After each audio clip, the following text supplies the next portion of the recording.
You're listening ad-free on Amazon Music.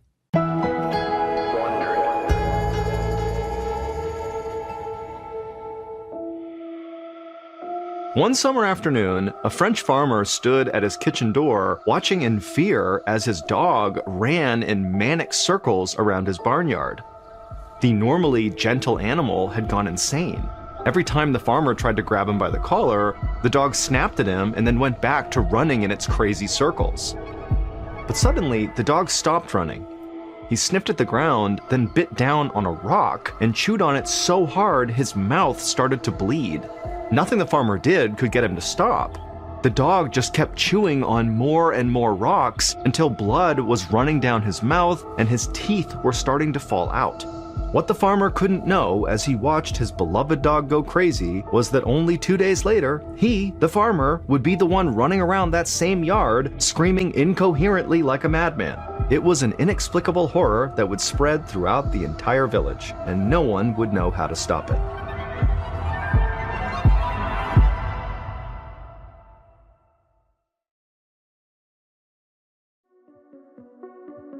From Ballen Studios and Wondery, I'm Mr. Ballen, and this is MrBallen's Medical Mysteries, where every week we will explore a new baffling mystery originating from the one place we all can't escape, our own bodies. If you liked today's story, please sign the follow button up for karaoke in the Philippines and put them down for the song My Way by Frank Sinatra.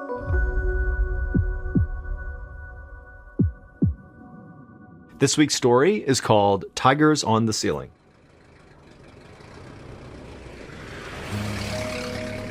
On a hot Friday afternoon in August of 1951, Dr. Albert Gabay drove his car through the narrow streets of a village in the south of France. He had just spent a relaxing week with his family in the Pyrenees, which is a mountain range that runs along the border between France and Spain. His wife and 4 kids were still at their mountain cabin, enjoying their vacation, but Dr. Gabay had to reopen his office and return to work. Now, after a long drive, he was finally back in his hometown of Pont St. Esprit. His route took him along a street that had been heavily bombed during World War II. He drove past gray stone buildings that stood next to piles of stone rubble. In the distance, he could see the Rhone River sparkling in the afternoon sun. He turned a corner and spotted his friend, the grocer, who stood in the doorway of his store greeting customers. Dr. Gabay waved hello through his car window and continued on his way. Further into town, he slowed to a stop so that the baker could carry sacks of flour across the street. Dr. Gabay loved this town, where he had lived his entire life. Pont St. Esprit was small enough that there were only 2 other doctors besides him who worked there. It was a friendly place where everyone seemed to know each other. Not long ago, Dr. Gabay had wondered if he'd be forced to leave Pont St. Esprit. During World War II, the village was occupied by the German army. Then Allied forces sent in warplanes to bomb the German troops. It was a terrifying ordeal, and the recovery had been slow, but the doctor was optimistic that the village would one day be fully restored to its former glory. The sun was low in the sky when Dr. Gabay turned into a small courtyard and parked his car. His home and medical office shared a stone building in the center of the village. As he carried his suitcase towards the front door, Dr. Gabay was looking forward to eating a simple dinner and getting to bed early. But when he opened the door, his housekeeper, who had arrived earlier to tidy up, rushed to greet him with a concerned look on her face. Before she could say anything, Dr. Gabay stopped in surprise. The waiting room of his first-floor office was jammed full of people. The small room had a dozen wood chairs pushed up against the walls, and every seat was filled. Old men leaned their heads back against the wall with their eyes closed. Some mothers held children in their laps, and other children were sprawled on the floor. Dr. Gabay recognized one entire family. Everyone looked clammy and pale. He took a breath and frowned. The room had a sharp and unpleasant odor. His housekeeper explained that over the last few hours, sick people kept showing up asking to see him. She told them that she wasn't sure what time he would return, but they decided to wait for him anyway. There was clearly something going around in the village, and Dr. Gabay wanted to be sure he wasn't dealing with a serious outbreak. Dinner would have to wait. Dr. Gabay headed for the exam room and told his housekeeper to send in the first patient. Over the next several hours, Dr. Gabai examined them one by one. Their complaints were identical: upset stomach, nausea, and chills. And so it seemed very likely that they all had mild cases of food poisoning. Dr. Gabai thought it was odd that so many people got hit with it at once, but he was sure there was a reasonable explanation for that. There had been a lot of problems with the food supply as France struggled to recover from the war, so it wasn't unusual for people to come down with food poisoning every once in a while. The treatment for it was simple. Most people just needed a few days' rest to make a full recovery. Dr. Gabai gave the patients some medicine to settle their stomachs and assured them that they would feel better soon. It would take several hours to get to every single patient, but when the last one had left his office, Dr. Gabai slowly made his way up the stairs to finally eat his dinner. He called his wife to explain what was going on, and after he was done reassuring her, he climbed right into bed and fell asleep.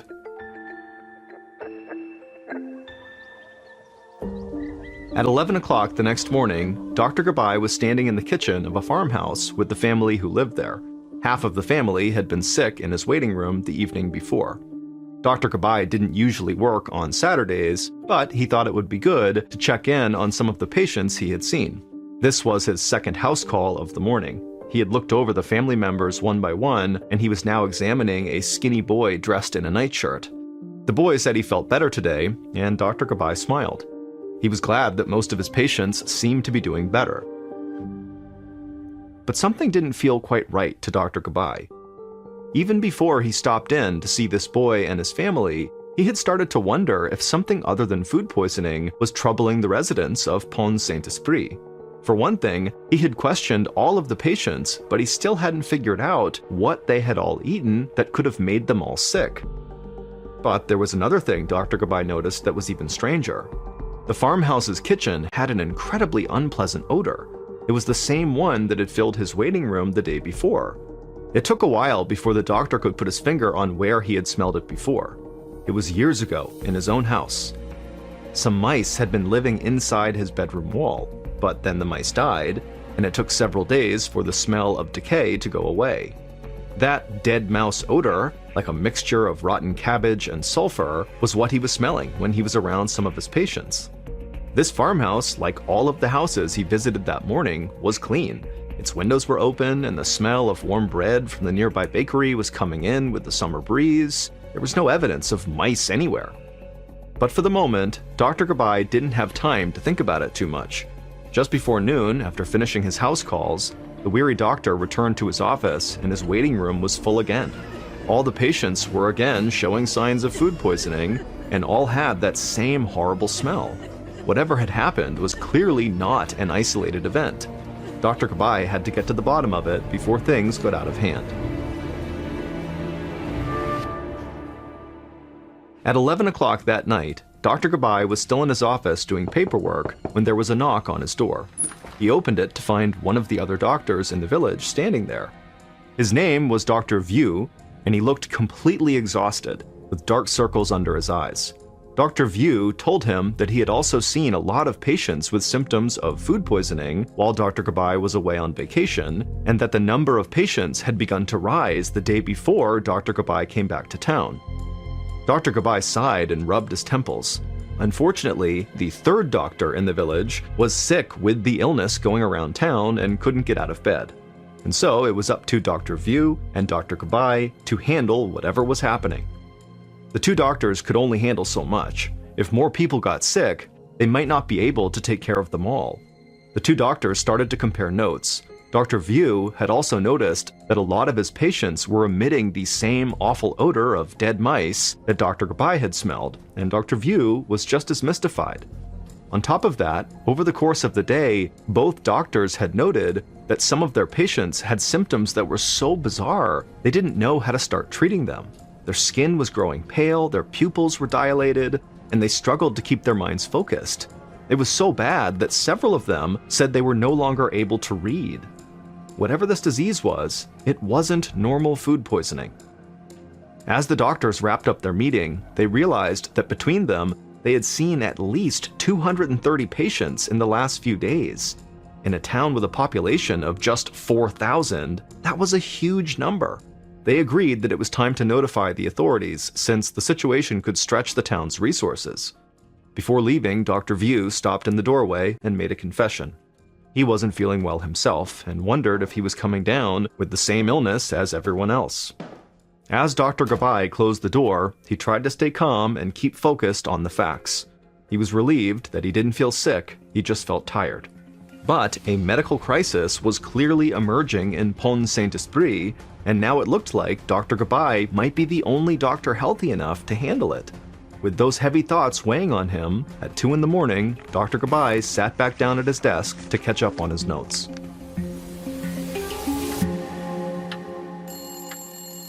Not long after, the phone rang. It was the wife of a local farmer named Felix Meissen. Dr. Gabai had made a visit to their home earlier on Saturday when he was making house calls. Felix's condition seemed to be improving, but now he could hear panic in the voice of Felix's wife. She said that Felix could hardly breathe or talk, and that he was acting like a madman. Within minutes, Dr. Gabai was in his car, speeding through dark country roads towards the farmhouse. Felix's wife met him at the door. She said that shortly after Dr. Gabai left their house on Saturday, Felix suddenly jumped up out of bed and ran out into the yard. Then he burst back in and rolled back and forth on his bed, screaming at the top of his lungs. Now, 12 hours later, he was curled up in a ball on the mattress, struggling to breathe. Dr. Gabai went immediately to the bedside to examine him. Felix was lying motionless, his breathing loud and ragged. He seemed barely conscious and didn't respond when Dr. Gabai spoke to him. His pupils were dilated and his temperature was low. Dr. Gabai worried that Felix's heart was going to give out if he didn't get treatment as soon as possible. The closest hospital that could handle this kind of emergency was an hour's drive south in a city called Nîmes. Dr. Gabai called for an ambulance and then tended to Felix while they waited for it to arrive.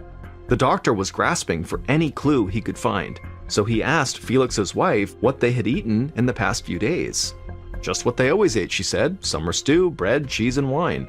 But then she recalled that something terrible had happened at their house 2 days ago. They found their dog running in circles outside. Before they knew it, the dog was chewing on rocks until blood began pouring out of its mouth. Minutes later, their beloved pet went into convulsions and died. Dr. Gabai thought it was very possible that the dog's death was connected to the same illness that Felix and the others were all suffering from. If that was the case, the situation was even more serious than he thought. If the dog died, then people could die as well. The leaders of Pont St. Esprit needed to be alerted to the danger as soon as possible.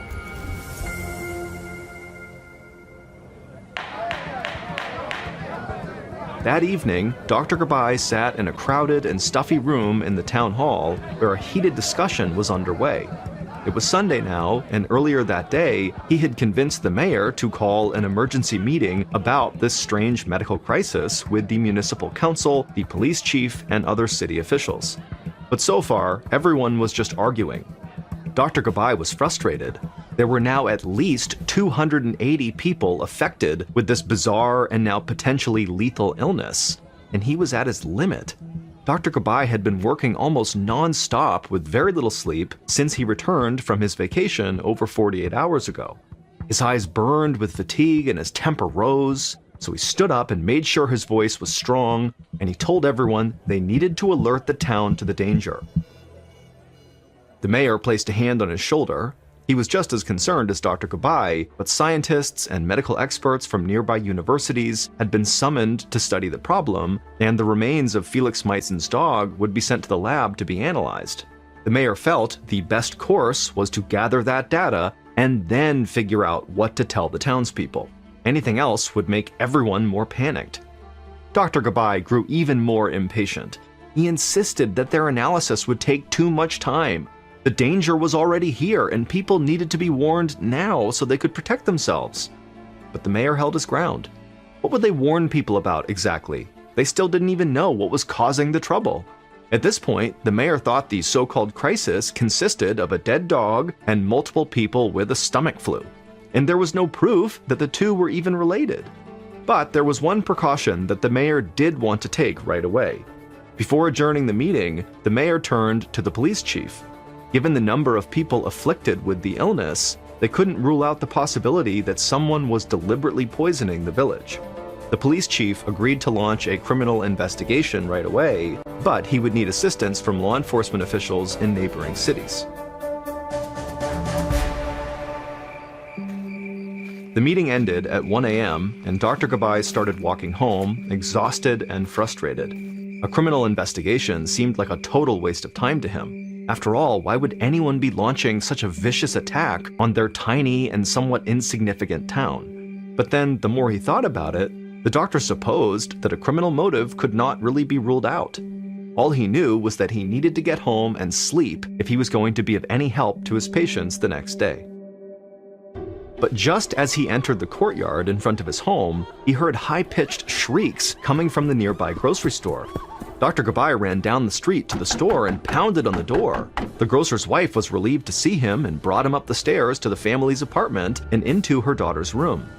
There, on her bed, 5-year-old Marie Joseph Carl was writhing in agony. Her arms and legs were jerking, her fingers and toes clenched so tightly that they were white and bloodless. The doctor hurried to the child's side and tried to pry her toes open. In their rigid position, it was impossible for blood to flow properly, and her feet could be permanently damaged. Suddenly, Marie Joseph sat upright, her eyes wide with terror. She pointed at the air in front of her and screamed that tigers were coming to eat her. Dr. Gabay enlisted the mother's help to restrain the child, and then he gave Marie Joseph a shot of a sedative that he hoped would calm her down. The doctor rubbed his eyes and told the weeping mother that Marie Joseph had to be treated in a hospital and that he needed to call an ambulance. Dr. Gabay then walked down the hallway towards the kitchen where the phone was located, but as he stepped past the parents' bedroom, he stopped. There, inside the room, was the grocer, Mr. Carl, sitting up on his elbows in bed as he stared out the window. The doctor was confused as to why Mr. Carl wasn't tending to his daughter. The grocer seemed strangely preoccupied and disturbed. When Dr. Gabay stepped closer to him, he realized the grocer wasn't staring out the window, he was just staring at it. As if in a trance, Mr. Carl held up his finger and softly counted the 6 panes embedded in the window. He repeated the numbers over and over and over again. Dr. Gabay sniffed the air and detected that familiar smell of dead mice. It could only mean one thing, that Mr. Carl had fallen ill as well. After making sure Mr. Carl was comfortable, Dr. Gabay returned to Marie Joseph's bedroom. He expected her to be groggy from the sedative, maybe even asleep. Instead, he found the child alert and happy, as if she had been fully cured. The child looked at the doctor and smiled and told him that the tigers must have been a dream. The doctor checked her temperature and her pulse. She was totally back to normal. Instead of putting Marie Joseph to sleep, the sedative appeared to have completely cured her. Dr. Gabay shook his head. None of this made any sense. He decided to hold off calling the ambulance, thinking Marie Joseph could now fully recover at home. It was nearly dawn when Dr. Gabay said goodnight to the Carl family and staggered back to his house. As he opened his door, the phone was ringing.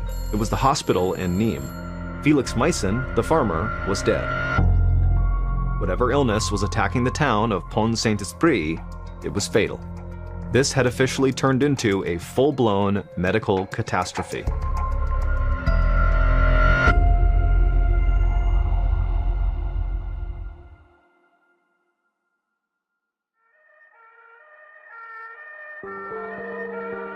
Later that morning, a wave of law enforcement officers swept into Pont St. Esprit.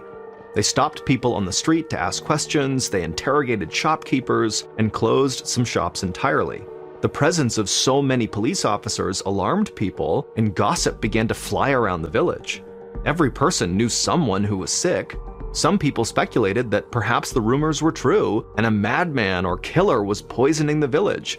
Maybe he poisoned the water, or perhaps the salt or the meat or some other food. Some people quietly packed and left town. By the end of the day, the once bustling center of the village was growing empty and quiet. Dr. Gabay watched families leaving from the door of his house. He thought of his own wife and kids who were still on vacation in the mountains. He'd spoken to them briefly at the start of this sickness, but he wanted to check in on them again. So he placed a phone call to the vacation house. His wife was shocked when he updated her about the terrifying events unfolding in their town. She worried that her husband would wear himself out or get the awful illness himself. Dr. Gabay told his wife that he was fine, and he believed that she and their kids were safe since they were out of town. However, he had a duty to continue to treat the people of his village. Dr. Gabay hung up the phone. The next day was Tuesday, 4 days since he had come home from vacation. By mid-morning, the delegation of university doctors and scientists had arrived. They collected food scraps and sent them out to be analyzed by a scientific laboratory to test for poison. And then they ordered an autopsy to be performed on Felix Meissen. Dr. Gabay tried to reassure his patients that they'd have answers soon. But in private, he worried about how long it was taking. It would be several days at least before the test results came back and the autopsy was complete. He couldn't stand the thought of more people dying as they waited. Not only that, but Dr. Gabay didn't know how long he could continue to work without rest, and there was still the possibility that he would get sick himself. As the weeks wore on with still no news about the tests or the autopsy, Dr. Gabay saw dozens of patients in his office and crisscrossed the streets to visit the sicker patients at home. His phone rang every night with news of more strange symptoms emerging. Now, many of his patients seemed irrationally happy. They talked so quickly that it was impossible to understand them. But then, just as fast as the euphoria emerged, it would come crashing down, leaving the patients overcome with anguish. And then there were the patients who just couldn't sleep. Instead, they would gather in the street in the middle of the night. Dr. Gabay could hear them from his window, chatting and laughing with a strange, frenetic energy. Others he could see wandering aimlessly through the dark streets, silent and lost. It was as if Pont St. Esprit had become haunted and cursed. The village priest prayed to saints to lift the curse from the town. Dr. Gabay wasn't superstitious, but it made him remember a disease he had read about many years before. It was called St. Anthony's Fire, a sickness that happened back in the Middle Ages and caused entire villages to go mad, just like he was seeing in Pont St. Esprit. Back then, many people believed that it was a curse from the devil. Dr. Gabay was a man of science, but he wondered if there could be a connection. At this point, a supernatural explanation from the 15th century was as good as any other. Dr. Gabay shook his head. This was modern France, and medicine didn't operate on hunches. The most pressing thing right now was for the toxicology lab to finish its work. In the meantime, he would continue to treat his patients as well as he could, and he would look up old diseases once he had some free time. He hoped this would be soon. Once the lab had an answer, he would know how to treat the disease, everyone would get better, and he would have enough time to pursue his hunches. Instead, he'd find out things could still get much, much worse.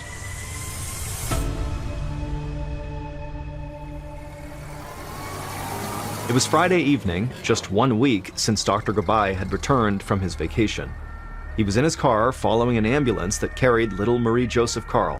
Her delirious visions of tigers had returned, and she had become so violent that her mother had to tie her to the bed. Dr. Gabay had watched helplessly as the 5-year-old was loaded into an ambulance, kicking and screaming. As he parked his car in front of the old hospital in Pont St. Esprit, he noticed that every light in the building was blazing. As he walked to the entrance, Dr. Gabay saw a man appear in a second-floor window, waving his arms wildly. And then, to Dr. Gabay's horror, the man climbed out the window and stood on the ledge. 2 nurses quickly crept up behind him, begging him to get back in the room, but every time they reached out, the man smacked their hands away. Then the man stretched out his arms and proclaimed that he was an airplane and that he could fly, and then he jumped. He landed with his feet on the pavement, and immediately there was this deafening crack as both of his legs snapped in half. The man screamed in agony as he lay on his back. But suddenly, the man's energy shifted. It was as if he pushed the pain right out of his body and replaced it with intense anger. Somehow, the man with the 2 broken legs rose up and then took off running full speed down the boulevard. Dr. Gabay couldn't believe what he was seeing. How could anyone run on 2 totally broken legs? And this was only the beginning of the night that seemed to Dr. Gabay like an apocalypse. He entered the hospital to find the wards packed full of screaming, struggling patients. His patients, who had seemed to be getting better, were now totally psychotic. Many screamed that their hands and feet were on fire. Some fought desperately against imaginary enemies in the air. The odor of dead mice was now overwhelming. Dr. Gabai was on the brink of collapse. He started to wonder if he himself had gotten sick. Was he hallucinating or going crazy? Dr. Gabai considered whether he should just give up and finally get the sleep he so desperately needed. But ultimately, he knew that quitting was a violation of his oath as a doctor, and the residents of Pont St. Esprit were counting on him, so he chose to soldier on. He put out an order that Marie-Joseph be sent to another hospital 30 miles away in Avignon, where he hoped it would be calmer. Then he tried injecting some of the victims with sedatives, hoping to quiet them since it had worked before with Marie-Joseph. But the sedatives had absolutely no effect on their ferocious behavior. The strength and violence of the patients was beyond belief. They were dangerous to themselves and to everyone around them. One patient sprung up from his bed, punching and kicking at everyone around him. It took 14 men to hold him down. While that was happening, several other patients broke away from their rooms and tried to jump out windows or run through walls. Dr. Gabai saw no option but to immobilize patients in straitjackets and send them to be locked up in a psychiatric hospital. But then the hospital ran out of straitjackets. Nurses tied patients to their beds with ropes and twine, where they lay screaming in horror. When they ran out of rope, the nurses used horses' reins. But the restraints didn't hold. One by one, victims broke away and ran back out into the hospital garden, where they uprooted tomato stakes and wielded them like swords against each other. Dr. Gabai worked through the night trying to treat the injuries that patients had inflicted on themselves. One of these patients was the man who had leapt out of the window and broken both of his legs. It took 8 men to hold him down as Dr. Gabai set his fractures. As he worked, Dr. Gabai noticed that the man's toes were rigid and bluish-green. Over the course of this long and horrible night, it seemed like every patient he had seen had toes and fingers that were stiff and lifeless. Dr. Gabai paused as the screaming and mayhem continued all around him. He thought of Marie-Joseph's rigid hands and feet. He thought of the terrible smell that reminded him of dead mice. He thought again of the Middle Ages and the curse of St. Anthony's fire. And then a picture started to come into focus in his mind. He would need the lab results to prove it, but he believed he had just figured out what was causing this horrific sickness, and it tied all the way back to the medieval plague of St. Anthony's fire. It took several days for Dr. Gabai and the medical investigators to fully uncover the truth, but they discovered that it had all started in an unassuming shop in the center of Pont St. Esprit. At noon on Thursday, August 16th, the day before Dr. Gabai returned from vacation, the village baker, Roche Brion, completed the third and last batch of bread of the day. Roche had been a baker in Pont St. Esprit for 30 years. Every household in the village bought at least one fresh loaf of bread every day, and many thought that Roche's bread was the best in town. However, on that day, August 16th, Roche was not pleased with the quality of his product. As he kneaded the dough, he noticed that the color was slightly gray. There had been complaints about the bread recently. He blamed the flour, which had been delivered to him by the government agency that supplied flour to bakeries all over France.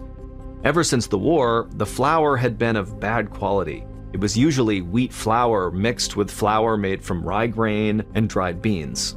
Sometimes it even contained dust and insects.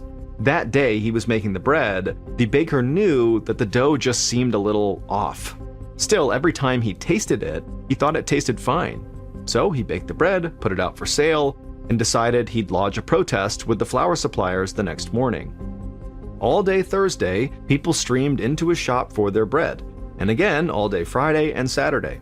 Before dawn on Sunday, Roche and his wife were feeling a little nauseous, but they decided to take an overnight trip to see their kids who were spending the summer out of town. When Roche and his wife returned to Pont St. Esprit on Monday, the epidemic was in full swing, his bakery had been closed by the police, and Roche's wife was now so ill that she went straight to bed. When the police concluded their investigations, they confirmed that everyone who got sick had bought bread from Roche's bakery. What Roche didn't know was that a portion of the rye grain that was used by the government to dilute the flour was bad. It had gotten damp in the field and a fungus had grown on it. That fungus had been ground up with the rest of the grain as it was turned into flour. and this flour ended up in a sack that was delivered to Roche's bakery to use for making his bread. This fungus was incredibly resilient. It not only survived being ground into flour, it also survived the high heat of Roche's bakery oven. It lay dormant in the crusty brown loaves Roche sold to his customers, and then when Roche's customers ate their bread, this fungus entered their bodies. The fungus caused their stomachs to cramp, made it impossible to sleep, and caused people to feel like their hands and feet were burning. It also triggered hallucinations of tigers and airplanes and flying. It even made dogs turn on their owners and think that rocks were food. In fact, it had affected all sorts of animals, including pigs, ducks, and cats. All of these bizarre responses were triggered by chemicals in the fungus. One of these chemicals was lysergic acid, from which lysergic acid diethylamide, or LSD, is made. LSD is a very powerful hallucinogen. On top of all of this, when people ate the fungus, it set off a response in their bodies that cut off circulation to their limbs. The terrible stink that reminded Dr. Gabai of dead mice was actually the smell of his patient's fingers and toes slowly rotting with gangrene. This gangrene was well known in the Middle Ages when it was a symptom of the plague known as St. Anthony's fire. Now, hundreds of years later, in 1951, this same plague was running rampant through the village of Pont St. Esprit long after the disease had passed out of memory. The fungus was known as ergot, and the illness it caused was known to modern medicine as ergotism. Ultimately, 7 people died and nearly 300 people were sickened in the ergotism outbreak in Pont St. Esprit. It took several months for the disease to run its course. Most patients slowly got better and were able to resume their normal lives. The baker, Roche, was at first suspected of intentionally poisoning the village, but was later found to be blameless. The memory of the 1951 poisoning still haunts the village. The official investigations went on for years. Finally, it was agreed that the people of Pont St. Esprit had indeed been under the influence of some kind of hallucinatory substance contained in the flour. How the substance got into the flour remains under debate to this day.